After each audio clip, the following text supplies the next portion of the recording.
human beings have body, mind and soul. For clarity and understanding purposes, we can understand body, mind and consciousness. Now, body needs a rest. Only when we sleep properly, the food or the air that we take are useful to our body in a better way.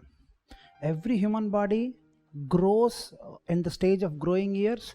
It grows only during sleep. Every day during sleep, human body grows during childhood. Every day during sleep, human body, human mind goes into a state of complete rest, derive all that cosmic energy, and because of which the food energy and the other energies that we consume, the body manufactures, is useful. So meditative state gets the body into a state of complete rest. So this is the use of meditation for body. Now for the mind, as I said, mind can only be understood in 3 different centers. Mind can be for convenience purpose can be divided into 3 important centers. First is knowledge. What all information that is accumulated into your system is called knowledge. Where there is mind, there is activity. Your mind, the presence of your mind is only evident when there is activity in your system. That is the reason why when you go into when your mind goes into a state of complete rest, only bare minimum body functions happen and the rest of the body does not move at all. So activity, the presence of mind, the strength of mind is directly proportional to the strength of activity within the system. And the third important quality or the center for mind is behavior. Where there is activity, there is behavior. So human mind can only be understood in 3 different centers, where it has knowledge, activity and behavior.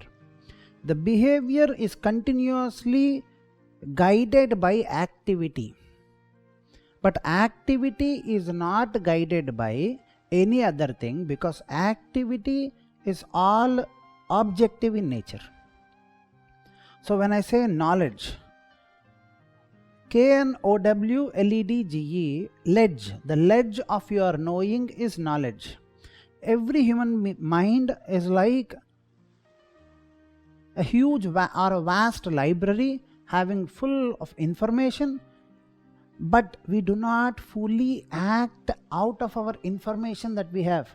Every student knows that he has to study well, but then his mind has activity which will influence his behavior in education. And the activity is so heavy. When the activity is so heavy, the activity is called distraction. When the activity is controlled, contained and directed by the power of knowledge, then the activity is not called distraction, it is pure activity. Generally, activity exists in the level of distraction, and this distraction leads to misbehavior. This behavior, the process of exhibiting what you are and what you have, is called the behavior. Behavior. So if you see, activity is the reason for our behavior, the mental activity is the reason for our behavior, and mental activity is always objective. It is because of the various external socio-economic, psychological interactions that happen around us. The mental activity is because of the social, economic, psychological interactions that the mind comes in contact with. So the activity is not dependent on knowledge. The activity is independent, and this independent activity is always influenced by the external activity. So external activity triggers internal activity triggers behavior, and this will never lead to the behavior that you want out of knowledge. So every person, he tries. For example, a person while cooking says, if I cook a tasty food, I should not bother about recipe. The statement is generally right. But then, if you don't really bother about the recipe, you can never make a tasty food. Only out of a perfect level of awareness, or only when you reach a level of perfection in cooking, you don't bother about recipe. But then, as long as you don't reach a level of perfection, recipe is more important. In the same fashion, people who don't reach a level of perfection cannot directly live their life out of their knowledge. They have to have a specific schematic approach, process to continuously guide their activity, not to be influenced by the external world, but by their internal knowledge, and thereby behave in a fashion which is conducive for their own personal life. So to attain and achieve this specific design in our life, we need to meditate for the mind's sake. Meditation is a process where the mind is tuned, fashioned, and trained into behave according to the knowledge, not because of the activity. Now, consciousness.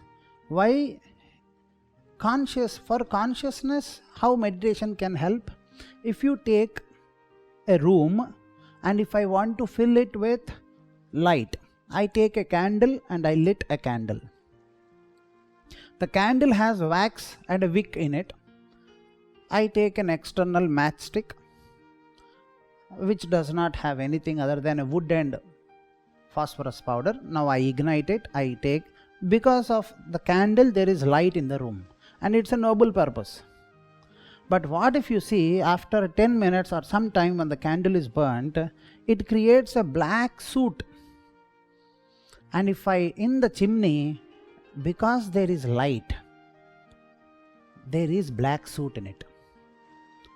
The black soot is not there in the wax, it is not there in the wick, it is not there in the light, it is not there in the room. But to fill a noble cause, to fill the room with light, I lit a candle and the black soot, which actually makes the light dim, that is produced. In the same way, in consciousness, when consciousness functions in human existence, there is a natural production of something called anti-consciousness. If consciousness, I compare it with the light, positivity, happiness, bliss, pure existential bliss, if that is what I define as consciousness, where there is pure consciousness, that is the reason why they say pure consciousness, impure consciousness. But honestly speaking, there is no pure consciousness, impure consciousness. There is consciousness. But out of consciousness functioning, there is some impurity or the byproduct that is generated, called this. Human existence is completely positive. There is no negative at all, because everything is only positive. It is your own perception that you see as positive and negative.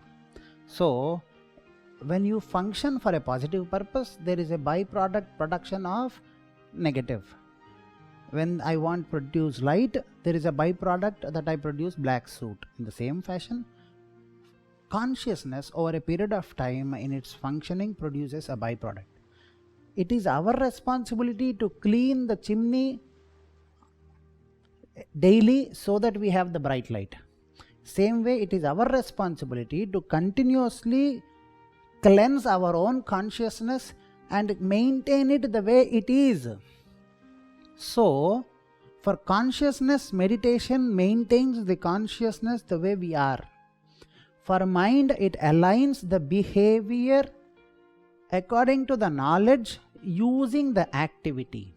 And for the body, it helps in proper functioning and growth.